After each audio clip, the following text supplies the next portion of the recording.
세상에 떠도는 기묘한 괴담들. 첫 번째 이야기, 여우는 사람을 홀린다.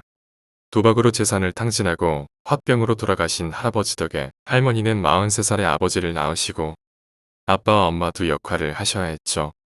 밭도 논도 전부 다 뺏기고 생계수단으로 산나물이나 약초 캐는 방법뿐이더랍니다. 겪은 두 가지 산짐승이 있는데 한 마리는 여우, 한 마리는 범이라고 확신하시는 일입니다. 이번엔 여우를 적어볼까 해요. 전날 밤 비가 부실부실 내리다 그치다를 반복했습니다. 새벽에 득달같이 고사리 채취하러 식칼 하나 차고 소쿠리 무장하고 산을 오르셨답니다. 집 주변은 전부 다 채취를 해서 조금 깊은 산으로 가는데 전날 비 때문인지 안개가 자욱했답니다. 거주지는 원주 화장터로 전기불도 안 들어오는 집 사람이라곤 그림자도 찾아볼 수 없는 산까지 들어왔는데 골짜기에서 캥, 캥, 캥 산짐승 소리가 났습니다. 대수롭지 않게 주변을 살펴보니 고사리가 천지로 깔려 있더랍니다. 신이 나셔서 주워 담다시피 담는데 가까이에서 캥, 캥 소리에 흠칫 놀라 올려다보니 바위에서 여우가 눈을 희번득이며 쳐다보더랍니다. 할머니 성격은 한국전쟁 때 미군이 겁탈하러 가까이 오자 식칼 들고 싸우실 정도로 풍채가 좋으시고 힘도 장사십니다. 칼을 휘두르시면서 저리 가거라 하고 소리를 지르는데 딱 세 발짝 다가오고 캥, 캥 했답니다. 안개도 점점 자욱해지고 위치도 안 보이기 시작하더래요.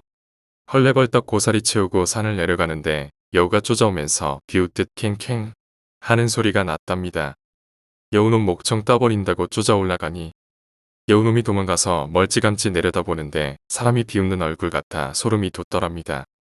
안 되겠다 싶어서 뛰어내려오는데 온 길이 안 나오더랍니다. 동네 약초꾼이 운 좋게도 지나가길래 여우놈 좀 조져달라고 하는데 여우가 아무데도 없더랍니다. 약초꾼도 흠칫한지같이 내려가자고 쭉 내려오니 안개가 거짓말처럼 사라지고 길이 보이더래요. 소쿠리에 담긴 건 고사리 반 독초 반이었더랍니다. 그 이후로 할머니는 비온 뒤 안개 자욱한 산은 가지 않으셨답니다. 여우를 보면 도망가라던 할머니 보고 싶습니다. 두 번째 이야기, 무덤 앞의 소복. 경험담입니다. 시간을 거슬러 올라가면 약 2000이 월드컵이 지난 후입니다. 어렸을 때부터 영안이라고 해야 하나요? 그런 쪽이 민감했던 터라 자주 이 세상이 아닌 것들을 보았습니다. 물론 섬뜩하고 무섭지만 이거만큼 기억에 남는 건 없었네요. 사는 곳이 발전한 곳이 아닌 시에서 떨어진 읍에서 살고 있습니다. 시로 나가다 보면 산이 많아서 야산의 무덤도 정말 많았습니다. 지금은 발전 중이라 많이 사라졌지만요. 그날은 외할머니 생신인지라 점심쯤 아버지 차를 타고 출발을 했습니다. 근데 자꾸 무언가가 쫓아오는 기분이 들어 벌건 대낮에 느끼기엔 섬찟하더군요.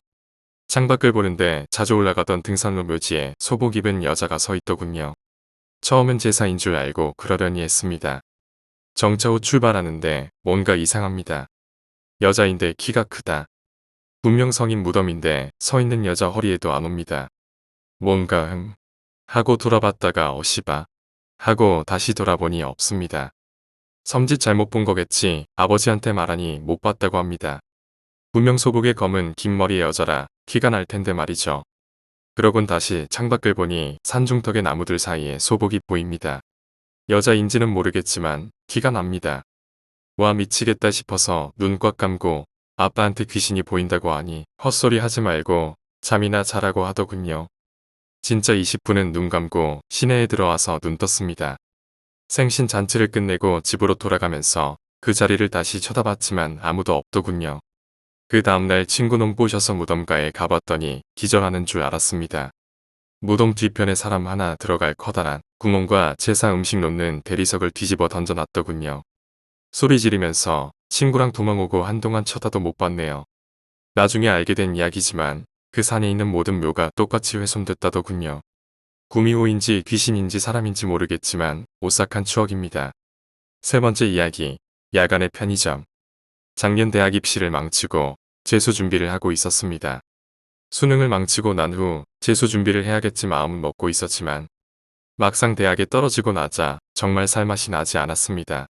얼마간 폐인처럼 생활하다 이러면 죽도 밥도 안 될 것 같아 아르바이트를 해보기로 했습니다. 마침 근처 편의점에서 야간 아르바이트를 구하고 있기에 면접을 보고 바로 일을 시작했습니다. 처음에는 좀 무서웠습니다. 제가 여자인 건 둘째치고 일하는 시간대가 야간이고 근처에 유흥가가 즐비해서 이상한 손님이라도 오면 어쩌나 하고요. 근데 막상 일해보니 밤인데도 사람이 많이 돌아다닐 뿐더러 손님 중에 취객은 정말 손에 꼽힐 정도로 적었습니다. 대부분은 술에 취하지 않고 정신이 말짱한 유흥가 종사자분들이셨죠.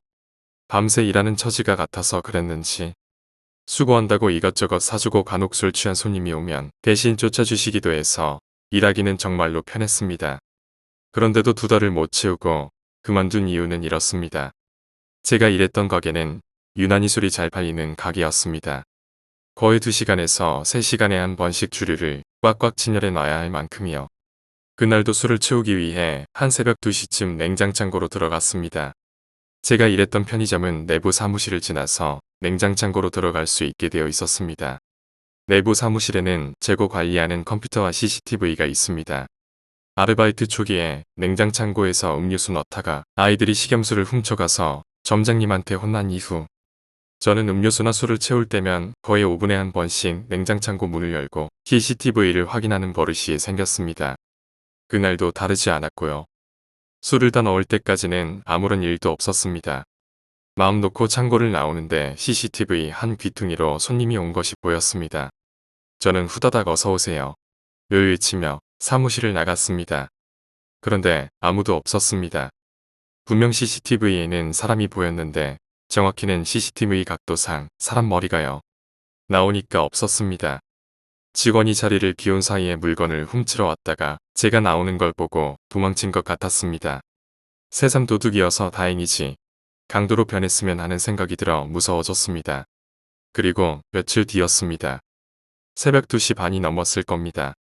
사무실에 확인할 것이 있어서 들어갔는데 문득 쳐다본 CCTV에 사람이 보였습니다. 뭔가 자료를 찾아야 하는 타이밍이라 손님이 안 왔으면 하는데 일도 제대로 보지 못하고 나가야 했습니다. 어서 오세요. 그런데 나가보니 아무도 없었습니다. 생각해보니 편의점 매장 문에는 종이 달려 있었습니다. 아무리 빨리 나갔다고 해도 문을 열면서 종소리가 나야 했습니다. 갑자기 이상한 생각이 들어서 사무실로 들어가 CCTV를 다시 확인했습니다. 그러자 CCTV에는 사람으로 보이는 검은 물체가 계속 보였습니다. 스멀스멀 편의점 내부를 계속 돌아다니고 있었습니다. 하지만 사무실에서 나와 확인하면 보이지 않았습니다.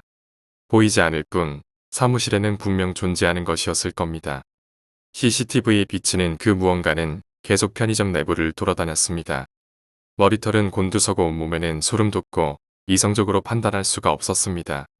CCTV를 계속 보고 있으니 계산대에 서 있을 엄두가 나지 않았습니다. 눈에 보이지 않는다는 것이 더 두려웠습니다. 계속 사무실 안에서 버티다가 다행히 신문 아저씨가 오셔서 간신히 나갈 수 있었습니다. 무서운 마음의 아저씨한테 날도 춥고 하니 따뜻한 음료 한잔하고 가시라고 붙잡아 보기도 했는데 야속한 아저씨는 배달 시간이 밀리면 안 된다며 음료수도 거절하시고 가버리셨습니다. 그래서 저는 해가 뜰 때까지 가게 밖에 서 있다가 손님이 오면 들어가서 계산해드리고 다시 나가는 일을 반복할 수밖에 없었습니다. 날이 밝고 사람들이 다니니 용기가 생겨서 다시 편의점으로 들어갔습니다. 곧장 뛰어서 사무실로 가 CCTV를 확인하니 아까 보였던 검은 물체는 보이지 않았습니다. 어쩌면 그날 너무 피곤해서 환각을 봤던 것일 수도 있고 CCTV의 이상일 수도 있습니다. 하지만 다음 날 밤 다시 CCTV에 검은 물체가 보이자 환각이 아니라는 게 느껴졌습니다. 게다가 안 보이면 뭐 괜찮겠지라는 생각에 계산대에 서 있자 아무도 없는 편의점에 진열되어 있는 물건이 툭툭 떨어지자 도저히 견딜 수 없었습니다. 그날 밤은 어떻게 버텼는지 모릅니다. 그날 아침으로 저는 점장님께 너무 미안했지만 여자 혼자 밤에 일하는 것이 무섭다는 이유로 그만두겠다고 했습니다. 제가 본 걸 그대로 이야기할 수도 없었고 믿어주지 않았을 테니까요. 4번째 이야기, 여름휴가. 집에서 여름휴가를 가게 되었어요. 휴가 가는 사람들은 저희 가족 저 포함 4명이었고요. 같이 가는 가족은 아버지, 지인 가족들 이렇게 8명이서 출발을 하게 되었는데요. 놀러 갔던 곳은 비밀이에요. 아직도 어딘지 알지만 밝힐 순 없어요. 차를 타고 신나게 갔습니다. 그리고 선착장 도착을 하니 아버지 지인분 되시는 남동생분들 2명이서 새내기라고 한가요? 정확한 명칭을 모르겠네요. 그걸 가지고 마중 나왔어요. 놀러 가는 곳이 지인분 시골댁이었거든요. 어렸을 때 타는 보트는 정말 신납니다. 시원하기도 시원하고 파도가 너울거릴 때마다 물살을 가로지으면서 척척 소리나고 어린 마음에 너무 신났습니다. 그렇게 20분을 달려 어느 외딴 무인도에 도착을 했어요. 오늘 저녁은 여기서 잘 거니까 텐트랑 먹을 거 내려놓고 시골집에 다녀오자. 이러시더라고요. 네, 맞아요. 여기 잠시 멈췄던 섬은 아저씨네가 새를 한 건지 아니면 그게 자기 건지는 모르겠습니다. 알 필요도 없고요. 그냥 거기서 뭐 멸치라던가 이것저것 잡아오면 작업할 수 있는 그런 곳입니다. 작업하는 곳 근처에는 등도 달려 있고 늦으면 거기서 잠을 잘 수 있도록 작업하는 곳 뒤쪽으로 허름하지만 집도 한 채가 있었죠. 내려서 텐트도 내리고 아이스박스도 내리고 그때 저는 초딩인가 국딩인가는 모르겠네요. 제가 처음 다닐 때는 국민학교였고 졸업 때는 초등학교였죠. 한참 넘어가는 과도기였으니까요. 이것저것 내리고 그리고 다시 배에 타려고 하는데 아저씨가 저기 옆으로 쭉 가면 계곡물 같은 거 흘러내려온다. 물 시원하니까 거기다가 수박 좀 담궈놓고 와라. 이따가 시원하게 먹게. 라고 말했습니다. 형이랑 수박 한 통씩 들고 아참 그 형은 저보다 4살 많았습니다. 그리고 그 형도 동생이 있었는데 그 동생도 저보다 4살 어렸고 제 동생도 4살 어렸습니다. 어린 나이에 힘들게 수박을 들고 계곡물 쪽으로 걸어갔습니다. 전 아직도 이해가 되지 않는 게 그런 무인도에 그런 물이 내려온다는 게 너무 신기했었네요. 뭐 지금 와서 생각해보면 산에 비가 오면 스며들어서 그게 흘러내린다잖아요. 그거였던 것 같아요. 물이 흐르더라고요. 바다 한가운데서 민물이요. 흘러내려가지 않도록 수박 돌멩이로 고정해놓고 배를 타고 시골집으로 다시 이동했습니다. 한 10분 더 달려서 도착해서 지인분 할아버지, 할머니 그리고 지인분 여동생도 있어서 인사드리고 간단하게 점심 식사 후 다시 그 무인도로 출발했습니다. 무인도의 외형은 자석 같은 형태라고 보시면 될 것 같아요. 그런데 뒤쪽 둥근 부분 말고 옆에 11자 부분은 높았어요. 마지막 끝에 부분에서는 절벽이었죠. 돌이 삐죽삐죽 나왔다 들어갔다 그렇게요. 그리고 언덕 부분에는 묘지가 많이 있었어요. 해가 들어오는 것도 언덕이 높기 때문에 100%다 들어오는 게 아니었었죠. 열심히 텐트 치고 저녁에 캠프파이어 한다고 장작도 구해오고 들떠서 이것저것 준비하고 드디어 바닷물에 들어가서 놀았죠. 참 거긴 모래밭이 아니고 자갈밭이었습니다. 큐브 불어서 신나게 놀았습니다. 근데 형이랑 형동생은 이상할이 많지 허리 위까진 절대로 안 들어오더라고요. 그냥 난 몰라라 하고 제 동생하고 깊은 데서도 놀고 그랬습니다. 어른들은 말 안 해도 잘 아시겠지만 남자들은 술도 한 잔씩 먹고 배도 있으니 살짝 앞으로 나가서 낚시를 하고 있었고 그 와중에 우리가 살짝이라도 깊은 데 들어갈라 치면 샤우팅이 들려왔었죠. 여자 어른들은 텐트에 앉아서 수다 산매경에 빠져 있더라고요. 신나게 놀았더니 배가 고파서 밥 먹으러 나왔어요. 남자 어른들도 밥 먹으러 배 타고 다시 들어왔고요. 그중 편하게 삼촌이라고 할게요. 형한테 삼촌이니깐요. 두 분 삼촌들 중에 스쿠버 하시는 분이 계셔서 먹을 거 해준다고 잠수를 해가지고 소라랑 잡아오더라고요. 너무너무 맛있었습니다. 소라도 먹고 회도 떠먹고 삼겹살도 먹고 배부르게 먹고 물에 들어가서 놀고 나왔다가 먹으니까 해가 니역니역 하더라고요. 이젠 날도 어둑어둑해져 아까 주워놨던 장작에 불을 지핍니다. 완전 낭만적이었어요. 초딩 3, 4학년 때니깐 고학년이 가던 수련회 전이어서 그때 캠프파이어를 처음 봤었습니다. 너무 멋있었죠. 연신 감탄사를 연발하고 어른들은 술을 먹던 말던 우리 꼬맹이들 4명이서 노가리 까고 놀고 있었습니다. 한참 지났을까요? 아저씨가 아까 담궈놓은 수박 좀 가져와. 아, 안 가. 아빠가 가. 이 새끼야 빨리 갔다 와. 아, 싫어. 아빠가 갔다 와. 콱 빨리 갔다 와. 정말 가기 싫었습니다. 솔직히 밤바다 껌껌합디다. 바다 한가운데 무인도 같은 섬에 우리끼리만 있고 작업장 근처에는 등을 밝혀서 텐트를 쳤기 때문에 주인은 대낮같이 화냈습니다. 또 캠프파이어 불이 있어서 몰랐지만 아까 우리가 수박을 담궈놓고 그쪽은 텐트와 많이 떨어져 있으므로 하나도 안 보입니다. 암흑입니다. 솔직히 가기 싫었지만 어쩔 수 없었죠. 형이랑 걸어갔습니다. 말소리가 점점 작아지고 자갈 밟는 소리만 들립니다. 사각사각 둘이 대화도 별로 없었죠. 걸어가는 길이 어찌나 길던지 도착해서 수박 한 통씩 들었습니다. 수박을 들자마자 올 때와는 다르게 형이 빠른 걸음으로 걷더라고요. 따라 걷고 싶었지만 초딩의 몸으로 수박을 들고 뛰긴 힘들어요. 수박을 들고 가는 게 아니고 안고 가는 거니까요. 최대한 저도 빠른 걸음으로 걸어보려고 몸을 돌리고 걸으려는 순간 사람이 오싹해진다는 게 뭔지 그때 알았습니다. 뒤쪽에 모든 털이랑 머리털이 쭈뼛하고 서더라고요. 고개를 돌리면 안 되는데 고개가 서서히 뒤쪽을 향해서 돌아갔습니다.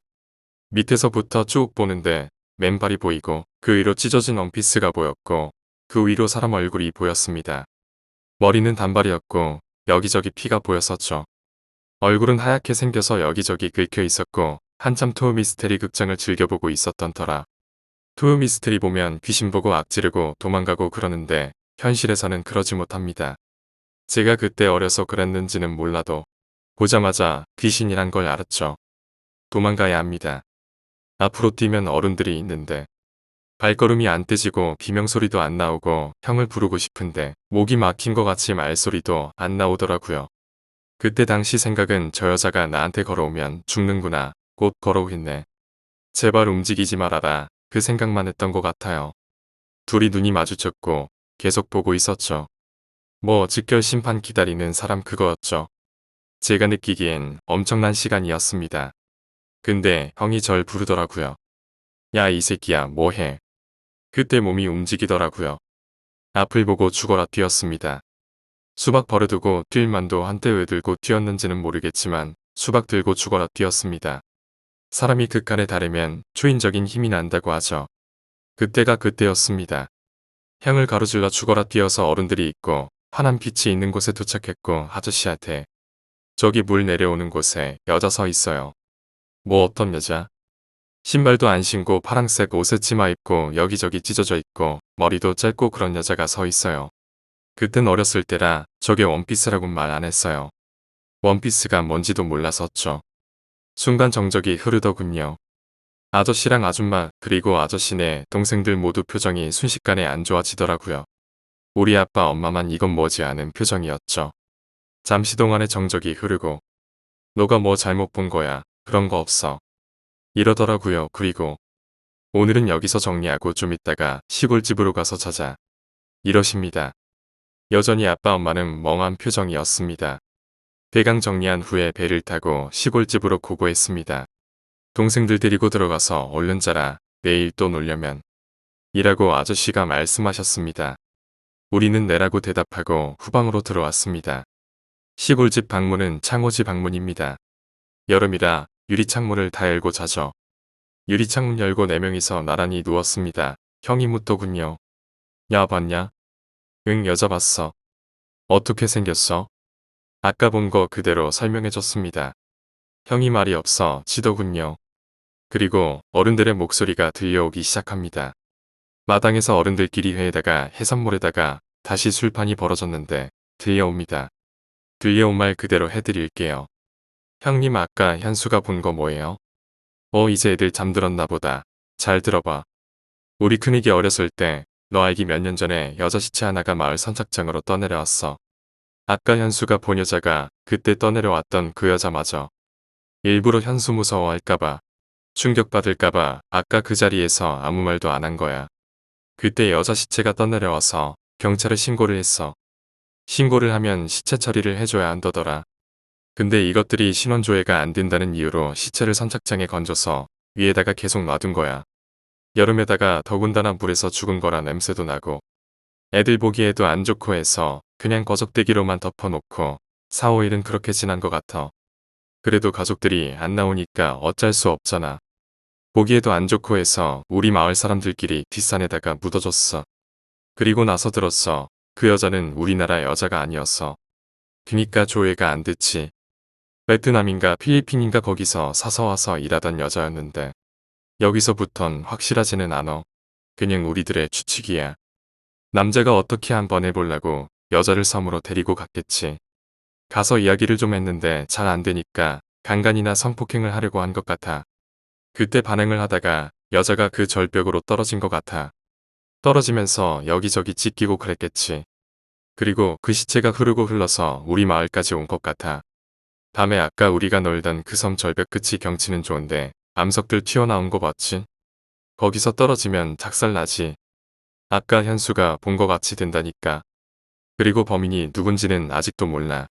우리 마을 사람이 그랬는지 아니면 낚시하러 온 놈이 그랬는지 그 놈이 뭘 했으면 뭐가 나올 텐데 뭐 한 것도 없으니까 라고 말하는 소리가 들려옵니다. 듣고 보니 아까 제가 본 게 아저씨가 이야기한 여자랑 일치한 부분이 엄청 많네요. 잘못 본 게 아니란 거죠. 잠은 안 오고 눈만 말똥말똥해지는데 아줌마가 갑자기 우리 몇 년 전에 친구들 모임으로 놀러 왔을 때도 뭐 있었잖아. 있었지. 몇 년 전에 친구들이랑 모임이 있었어. 그때도 친구들이랑 친구들 재수씨들 데리고 섬으로 들어갔었지. 들어가서 해수욕도 하고 우리끼리 낚시도 하고 한참 놀다가 저녁 먹고 잠을 자야 하는데 임신한 재수씨도 있어서 아까 봤지? 뒤에 집 한 채 있는 거. 그 집은 일이 어정쩡하게 끝나거나 아니면 일이 많이 밀려 있을 때 좀 쉬고 하려고 만들어 놓은 거야. 그런데 임신한 재수씨가 있는데 텐트에서 재울 수는 없자는가. 그래서 집으로 다들 데리고 들어갔지. 다들 들어와서 술 한잔하면서 고스톱을 한참 치고 있는데 갑자기 밖에서 소리가 나는 거야. 그래서 문을 열어봤지. 누구요? 분명히 문 두들기는 소리가 났는데 아무도 없는 거야. 그래서 잘못 들었나 싶어서 다시 자리에 앉았지. 자리에 앉아서 한참 고스톱 치고 있는데 한 5분이나 지났을까? 또 소리가 들리는 거야. 쾅, 쾅, 쾅. 이 시간에 누구야 잠깐만 있어봐. 누구 왔는지 보고 들어올게 이러면서 문을 열었는데 또 아무도 없는 거야. 그땐 성질은 안 났었지. 그냥 애들이 장난치나 보다 했거든.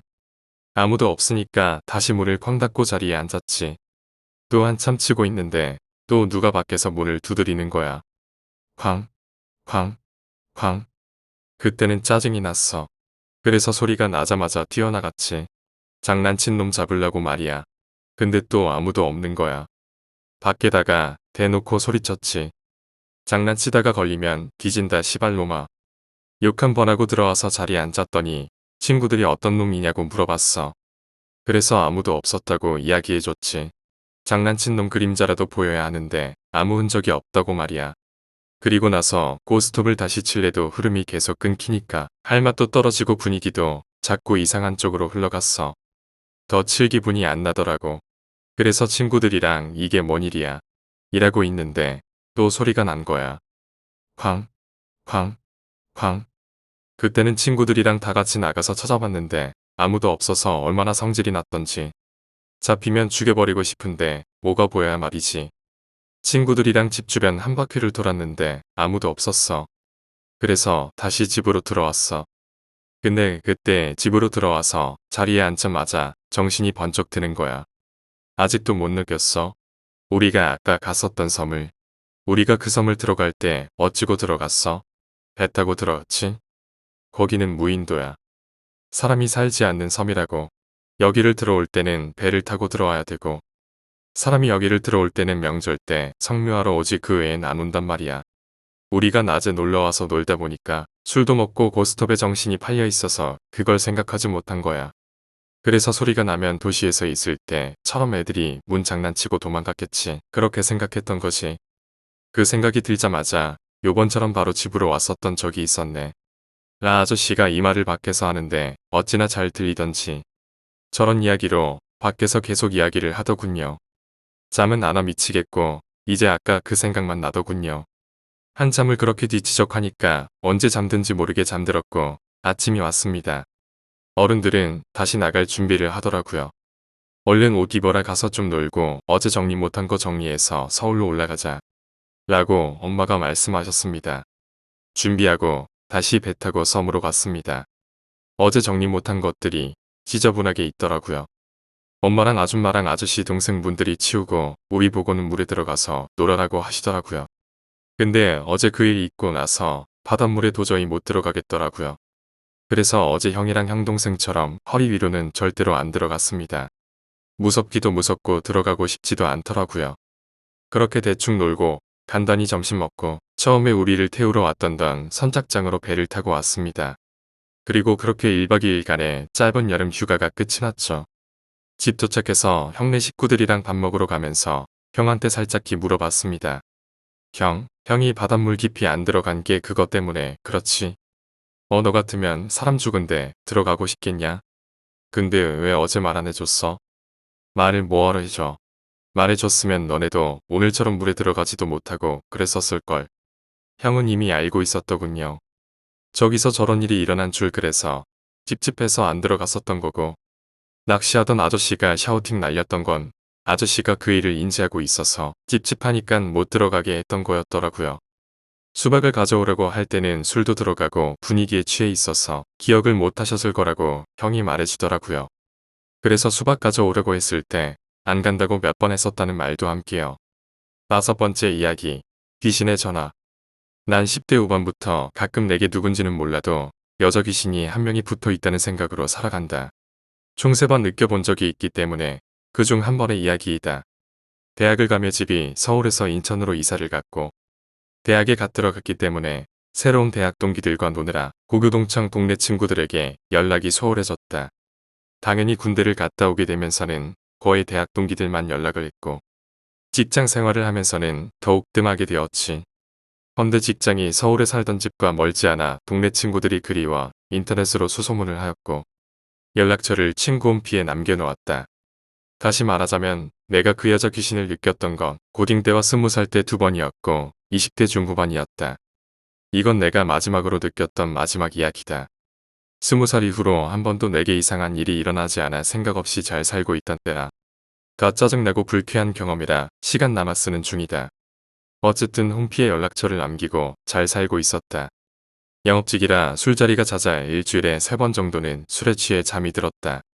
그늘도 어김없이 술을 먹고 새벽 2시쯤에 들어와 씻고 침대에 누웠다. 눈이 스르르 감길 즈음 전화가 울리더라고. 고딩 땐 삐삐시대라 친구 집 전화번호를 다 외우고 있었거든. 발신번호 표시를 보니 휴대폰 뒷자리 번호가 친구 집 번호였다. 홈피에 남긴 내 연락처로 전화를 한 친구의 번호가 확실했다. 근데 너무 졸립고 늦기도 했고 술도 취했으니 반갑지만 매일 통화해야겠다 생각을 하고 잠이 들었다. 아침에 부재 중일 친구의 번호를 저장해 놓고 출근하고 일하고 하다 보니 일주일 뒤쯤 연락을 하게 됐다. 약속을 잡고 친구 놈과 오랜만에 술 한잔 빨면서 이런저런 얘기를 하며 기분 좋게 술을 마시던 중 친구가 내게 말했다. 너 이 새끼 여전하더만 그날은 또 누구랑 어떤 모텔에서 거시기 했냐? 역시 짱구야. 내 별명이 짱구였다. 그러면서 묻더라 난 뭔 소린가 해서 되물었다. 뭔 소리야 임마 여친이랑 헤어진 지도 오래됐고 요즘 굶어서 아주 미쳐버리겠구만. 그럼 그날 그 여자는 누구냐? 라고 친구가 물었다. 누구? 뭔 소리야 이 새끼야? 라고 내가 대답했다. 엊그제 내가 전화했을 때 전화 받던 여자 말이야. 잘못 걸었나 싶어서 짱구 전화하니 네 이름 말하면서 이 전화 아니냐고 했더니 너 잔다고 하길래 알았다고 전화 왔었다고 전해달라고 밤늦게 죄송합니다. 그러고 끊었는데 등골이 오싹했다. 순간 내게 스치는 생각은 그 생각밖에 없었다. 아 씨발 아직도 있나 보네. 대충 정황을 말해주니 친구 놈은 뻥치지 말라고 엄마가 받으셨나 보지. 라고 말했지만 목소리가 정반대라고 말끝을 흐렸다. 친구는 어리둥절해하며 날 안 믿는 눈치였다. 내가 친구놈 폰을 달라고 해서 확인을 해주자 친구놈도 사람 많은 오뎅바에서 소리를 지르며 기겁을 했다. 내게 전화가 걸려온 그날 같은 시각 녀석은 통화한 기록이 남아있었지만 내게는 부재 중일이 정확하게 남아있었다. 물론 이게 내가 마지막으로 그 존재를 느꼈던 것이다. 총 3번 내게 보이지 않는 힘을 보여주었던 적이 있었는데 이 사건이 마지막이고 어떻게 보면 2번째로 강한 내 경험담이다. 어쨌든 해외 생활을 약 3년간 하며 나가 있을 때는 전혀 느낄 수 없었고 잠도 편하게 잤는다. 그것도 바다는 못 건너나 보다 하면서 너무 좋았는데 돌아오고 1년 정도가 지나니 날 찾았는지 어쨌는지 요즘 언제부턴가 다시 불편하다. 6번째 이야기, 백대교. 실제로 사람은 온갖 동물들 가운데 지극히 이성적이고 합리적인 생물이지만 생존이 고되고 어려워지는 극한의 상황에 몰리게 되는 순간이 되면 누군가에게 책임을 전가하거나 의지하고자 하는 본능적인 욕구가 내재하고 있다. 사이비 종교는 바로 그러한 인간의 감정적 틈을 비집고 숙주의 고뇌와 의지를 양분으로 삼아 기생하는 악질 범죄다. 특히 우리 민중의 삶의 고통이 극한에 다다랐던 일제강점기 시절. 일제의 가혹한 횡포 아래에서 집단 범죄의 싹이 트이기 시작했다. 1894년 동학농민운동으로 역사의 흐름을 크게 뒤바꾸어 버린 동학의 교세는 전봉준이 체포되고 난 이후에도 계속적으로 전국 팔도에 영향을 끼치고 있었다.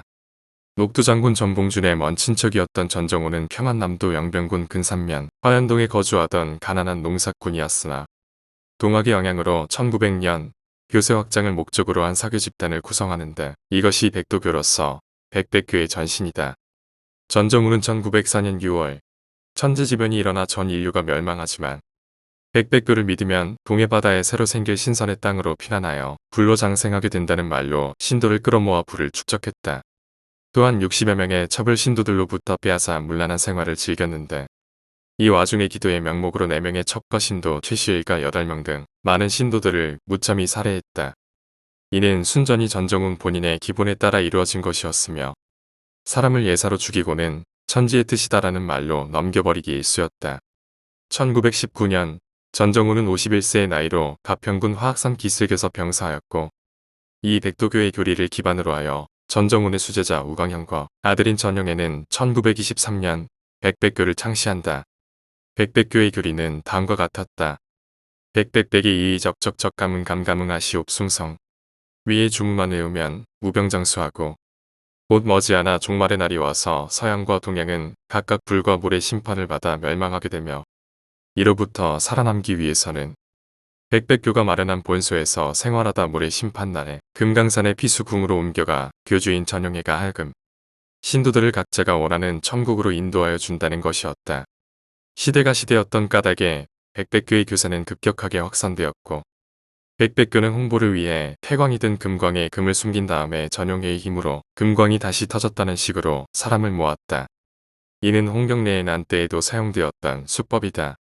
교주 전용회는 본래 학식이 전혀 없는 사람이었으나 타고난 용안으로 사람들에게 신뢰감을 줄 수 있었고 전용회는 교세를 이용하여 총천목격인 이경득과 문봉조 등 간부들을 각도에 보내 예쁜 딸을 가진 부모들을 골라서 백백교에 입교시킨 뒤 딸을 시녀로 바치게 하여 강간했다. 이러한 경로로 얻게 된 첩들은 전용회가 일러 판단하기에 많다 싶으면 곧 살해당하였고 안매장되었다.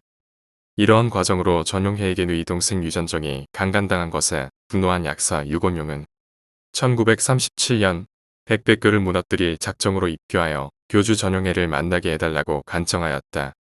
우여곡절 끝에 전용회를 직접 조어게 된 유곤용은 전용회와 다툼을 벌인다. 조부와 부친처럼 속히 재산을 바치라는 말이었다. 유곤용은 긴장한 어조로 완곡하게 거절의 의사를 표했다. 그것도 대단히 좋은 말씀이나 사업이 아직 완성되지 않아서 지금 당장 올라오기는 어렵습니다. 신의 아들 대원님의 말씀을 감히 거부하는 것은 백백교 교단에서는 있을 수 없는 일이었다. 전용회는 격분한 어조로 다그쳤다. 그럼 내 명령을 복종하지 않겠다는 말이지. 그리고 옆에 앉은 유정절을 보고 또 한 번 소리쳤다. 내 오럽이 잘났다. 일격을 당한 유곤용은 그제서야 본심을 드러냈다. 지난 일주일간 그가 보인 행동은 교주 전용회를 만나 백백교의 악행을 따지기 위한 연극일 뿐이었다. 유곤용은 백백교의 교리가 도대체 무엇이냐 그런 얼치기 종교가 어디 있느냐며 욕질을 했다. 세상에 나서 그런 욕설을 처음 듣는 전용회는 흥분한 나머지 온몸을 부르르 떨었다. 그는 호신용으로 가지고 다니는 나이프를 빼어들고 유곤용을 찌르려고 덤벼들었다. 이 순간이 그에게는 천려의 일실이었으니 흉악무도한 그들의 죄상이 백일하에 드러나는 단서가 될 줄이야. 악의 천재인 그도 예상치는 못하였을 것이다. 안방에서 소란이 일어나자 대청 마루에서 추위에 떨며 기다리고 있던 전용회의 수하들이 교주의 신변 보호를 위해 방문을 박차고 뛰어들었다. 유곤용의 힘은 의외로 강했다. 수도하는 수하들을 차례로 물리치고 전용회의 멱살을 잡아 넘어뜨렸다. 힘으로는 도저히 상대할 수 없음을 직감한 전용회는 죽을 힘을 다해 그의 손을 벗어나 도망쳤다. 수하들도 각자 살 길을 찾아 도주했다. 유곤용은 위험을 직감했다. 백백교 교도들이 떼지어 몰려올 것이 분명했다. 그는 동대문서 왕십리 주재소에 달려가 사정을 말하고 신변 보호를 요청했다. 전용회는 도주하였고 유곤용은 그 즉시 경찰을 불러 서울 중구 위치에 있던 전용회의 집을 수색했다. 교주 전용회 본인은 도주하고 이미 없었으나 백백교의 참모인 이경득 등을 체포하는 데 성공하였고 이것이 백백교의 악랄한 범죄가 수면으로 드러나게 되는 계기가 되었다. 백백교는 신도들의 땅과 재산을 기부 명목으로 빼앗고 여성들을 무차별 강간하였으며 교단의 비밀을 유지하기 위해 이용한 뒤에는 살해하여 아무도 모르게 야산에 매장하여 왔었다. 범죄의 질이 너무 흉악하다고 판단했던 당시 경찰은 보도를 전면 금지하였고 수사를 시작하였는데 그 경위는 너무나 참혹하였다. 당시 백백교의 아지트는 전국에 걸쳐 퍼져 있었고 경찰은 양평, 연천, 사리원, 세포, 유곡, 평강 등 전국 20여 곳의 비밀 아지트를 중심으로 조사한 결과 도합 346구의 사체가 발견되었다. 이는 당대 사람들에게 어마어마한 충격을 가져왔고 일본은 물론 중국과 미국을 거쳐 전 세계에 이 사이비 종교의 횡포가 알려졌다. 그러나 일제는 2차 대전으로 인해 계속 수사를 진행할 수 없었고 백백교 사건에 대한 조사는 중단되었다가 수년 후 재개되어 1941년 백백교 간부의 선거 공판에서 어느 정도 마무리되었다. 김서진 170명 살해 사형, 이경득 167명 살해 사형, 문봉조 127명 살해 사형. 가장 문제가 되었던 교주 전용에는 유곤용과의 사건으로부터 몇 달 후 솔밭에서 목에 칼이 찔린 채 사체로 발견되었는데 얼굴 부분을 산짐승에게 뜯어먹힌 탓에 그것이 진짜 전용해인가 하는 논란이 있었다. 그러나 전용해의 아들이 사체를 보고 울부짖었던 것과 나머지 진술을 토대로 경찰은 전용해가 자살한 것으로 판정지었다. 더불어 이 사건에 매우 큰 충격을 받았던 일제는 전용해의 시체를 수습하여 두개골을 추출, 범죄용 두개골을 표본으로 보존하였는데 이는 2011년 10월 25일까지 국립과학수사연구원에 보존되어 있다가 이내 논란에 휩싸인 탓에 폐기화장한 후 봉선사에서 위령제를 지내주었다. 그러나 현재까지도 백백교는 지하에서 유지되어 교단을 이루고 있다는 주장도 제기되고 있다.